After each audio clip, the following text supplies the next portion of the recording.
आपने पूछा कान नाक गला, हमारी जो स्पेशल सेंसेस रहती है उनमें से 3 से 4 स्पेशल सेंसेस हमारे कान नाक गले में आ जाती है, जैसे कि सुनना, टेस्ट और स्मेल, वो सब। कान नाक गला जो रहता है तीनों अपने आप जुड़े हुए हैं, तो हर कोई भी सीज़न चेंज होता है तो कान नाक गले की बीमारी होना निश्चित हो जाता है।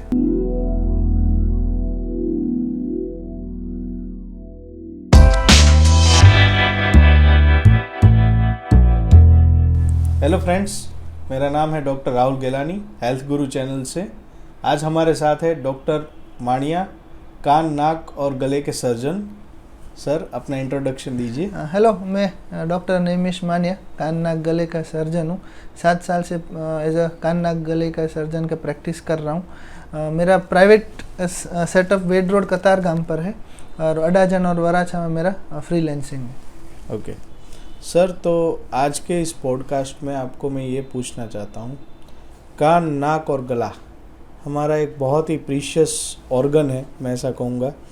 तो इसके बारे में मुझे विस्तृत से बताइए कि इसकी क्या विशेषताएं हैं और क्या क्या कॉमन बीमारियां हैं। हाँ, आपने पूछा कान नाक गला, हमारी जो स्पेशल सेंसेस रहती है उनमें से 3 से 4 स्पेशल सेंसेस हमारे कान नाक गले में आ जाती है, जैसे कि सुनना, टेस्ट और स्मेल, वो सब।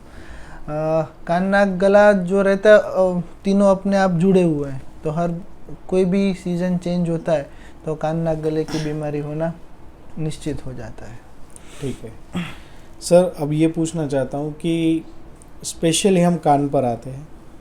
एक बार जब मैं छोटा था तो 9th में जब मैं स्टडी करता था तो ENT स्पेशलिस्ट के पास गया, तो उन्होंने मुझे समझाया कि जो तू कान देख रहा है वो सिर्फ बाहर का हिस्सा है, इससे बड़ा और इम्पोर्टेंट हिस्सा अंदर है। तो हमारे व्यूअर्स को आप पूरा कान के बारे में समझाइए। Yes, absolutely. जो सबको पता रहता है कि कान रहता है तो कान इतना ही रहता है, ठीक है ना, तो ऐसा नहीं है। ये जो कान है पूरा कान 3 जो हिस्सा है उसमें डिवाइड है, ठीक है ना। एक्सटर्नल ईयर, मिडल ईयर और इनर ईयर, बाहर का, बीच का और अंदर का कान। जो एक्सटर्नल ईयर रहता है, बाहर का कान, उसका काम क्या है कि जो भी आवाज़ आती है उसको कलेक्ट करना। मिडल ईयर का काम रहता है कि जो आवाज़ आती है उनको इनर ईयर तक पहुंचाना। इनर ईयर में रहता है वेस्टिब्यूल और कोक्लिया। कोक्लिया का काम सुनने का है और वेस्टिब्यूल का काम बैलेंसिंग का है। मैं आपको बताना चाहता हूँ कि आपको पता नहीं रहेगा, लेकिन बैलेंसिंग का काम में इनर ईयर जो कान का सबसे महत्वपूर्ण हिस्सा रहता है, और जो मिडल ईयर रहता है सबसे इम्पोर्टेंट हियरिंग में है। उनका टिम्पैनिक मेम्ब्रेन और जो कान की छोटी छोटी हड्डियाँ रहती है वो सुनने का काम करती है। ओके सर, और एक और बात पूछनी थी ये कि मान लीजिए काफ़ी बार ऐसा होता है कि लोगों को कान में खुजली आती है, या लोग ऐसा कहते हैं कि मेरे कान में मैल जम गया है, तो उसके लिए वो ईयरबड का यूज़ करते हैं। तो ये कितना हिता होता है? थोड़ा भी नहीं, मैं दर्शकों को बताना चाहता हूँ कि जब भी आपको कान में खुजली आती है या दर्द होता है तो कभी भी आपको कान में कोई भी प्रकार का सील नहीं डालना है। कान में मैल रहता है या कान का अंदर का जो चमड़ी रहता है, छोटे छोटे बाल रहते हैं, वो कभी ड्राई अप हो जाते हैं, उनकी वजह से भी हमको कान में खुजली आना रहता है। तो आप क्या कर सकते हो, घर कोई भी आप घर पे नारियल का तेल या सरसों का तेल, कोई भी एडिबल ऑयल, कान जो साफ़ करने की सिली रहती है उसमें आप डुबो के सिंपल जहाँ पे भी आपको खुजली आ रहा है वहाँ पे आप उसको अप्लाई कर दीजिए। जैसे कि हम सर्दी में बॉडी पे वैसेलिन लगाते, उसी तरह का उधर जो छोटे छोटे सेल्स रहते हैं उसको हाइड्रेशन चाहिए रहता है, तो मॉइस्चराइजिंग इफेक्ट आ जाएगा, उससे आपका खुजली चला जाएगा। यदि इससे ऐसा नहीं करने से भी नहीं जाता है तो एक बार कान नाक गले के विशेषज्ञ से आप मिलिए और वो जो भी सलाह देते हैं उसको आप पालन कीजिए। और सर, आज की जो यंगर जनरेशन है, जनरली उनको ऐसी हैबिट है कि गूगल पे कोई भी चीज़ कर लिया, मानो ये कान का ड्रॉप है, ये नाक का ड्रॉप है, गले के लिए ये सॉल्यूशन, और खुद ही प्रिस्क्रिप्शन ले लेते हैं मेडिकल स्टोर पे जाके और फिर यूज़ करते हैं। तो कैसा रहेगा? ऐसा थोड़ा भी नहीं करना चाहिए। मैंने आगे भी बताया कि कान हमारा one of the special sense है। कान एक बार जो केमिकल इरिटेशन से कान का सुनना चला गया तो वापस नहीं आएगा। कान में हम ड्रॉप्स कब डालते हैं, कान में दर्द होता है या मैल जमा हो गया होता है, या और कान में से थोड़ा रसी आ जाए तो जो वो पीप आ जाता है, ठीक है ना। तो कान में दुखना आगे का कभी उनको लग जाता है, या कान के पर्दे के ऊपर सूजन आ जाता है, मैल जमा हो जाता है, या कान में फफूंद हो जाती है, या अंदर रसी आ जाती है, जो बैक्टीरियल इन्फेक्शन रहता है, वो सब अलग अलग रीज़न से रहता है। कान का जो मैल है उसका भी अलग ड्रॉप्स रहता है, फफूंद का भी अलग ड्रॉप्स रहता है, और जो बैक्टीरियल इन्फेक्शन है जो पीप कहते हैं उसका भी अलग रहता है। आपको कान में कुछ हुआ, दर्द हुआ या रसी आया, आप ड्रॉप्स लेने गए, लेकिन आपको पता नहीं है कि आपको कौन सा ड्रॉप्स लेना है, ठीक है ना। आपको फंगल इन्फेक्शन होगा, फफूंद हो गया, और आपने बैक्टीरिया या मैल वाला टीपा दे दिया तो आपको जो प्रॉब्लम बढ़ा करेगा। और दूसरी बात कि आपको पेन हुआ, तो वो ये 3 में से कोई भी रीज़न नहीं है, आपको सिर्फ कान का जो पर्दा है वो सूजा हुआ है, उसकी वजह से आपको पेन हो रहा है, और आपने चारों में से कोई भी ड्रॉप्स डाला तो वो केमिकल रिएक्शन करेगा, उससे आपका प्रॉब्लम और बढ़ेगा और कान में छेद होने की भी संभावना रहती है। इसलिए मैं फिर से बोल रहा हूँ कि कान में रसी आना, दर्द होना 5 से 6 अलग अलग कारण से होता है। तो आप कृपया करके कोई भी ड्रॉप्स अपने आप से मत डालें। पेन होता है तो सिंपल मेडिकल से जाके, रात को पेन हुआ या आप जिस डॉक्टर के पास जाते हो वो अवेलेबल नहीं है तो सिंपल पेन का मेडिसिन ले लीजिए, रात को ले लीजिए, सुबह ले लीजिए, उनका अपॉइंटमेंट लेके कान नाक गले के विशेषज्ञ को दिखा के प्रॉपर ट्रीटमेंट करना चाहिए।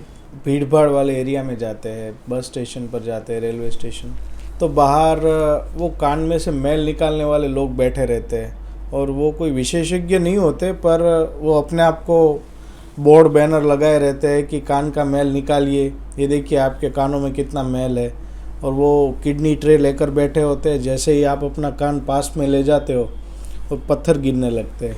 ये मैं दर्शकों को बताना चाहता हूँ कि ये टोटल एक प्रकार का जादू है, टोटल इल्यूजन है। जैसे हम सर्कस में जाते हैं, कोई जादू देखने जाते हैं तो कैसा करते कि इतने इंसान को गायब कर देते हैं, इतनी छोटी जगह से वो निकाल देते हैं। पूरा जो हमारा कान का जो मिडल ईयर और एक्सटर्नल ईयर का जो जगह रहता है, एक्सटर्नल ऑडिटरी कैनाल, वो हार्डली 2 ml का रहता है। तो 2 ml में से इतना सारा निकालने का कोई मतलब ही नहीं है। वो जो अपना जो आजीविका है उसके लिए कर रहे हैं। आपको जादू देखना है तो देखिए, लेकिन ऐसी मिथ में आप मत पड़े कि उसमें से वो निकलता नहीं है। वो टोटल एक प्रकार का इल्यूजन है। आपको देखना है तो देखिए, लेकिन ऐसा नहीं करना चाहिए। आपको कुछ डाउट है तो अपने नज़दीकी किसी डॉक्टर को दिखा के आप उसको आगे टेकन अप कीजिए। और सर एक और सवाल पूछना था।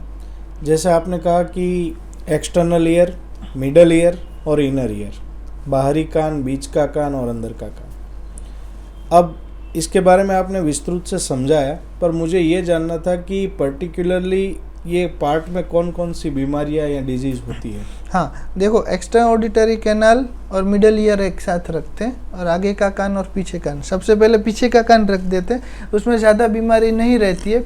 उसमें छोटा मोटा सुनने का जो नस रहता है वो ख़राब हो जाने का, या इनर ईयर का ट्यूमर रहता है, या जन्मजात जो बच्चा सुन नहीं पाता है उसका रहता है।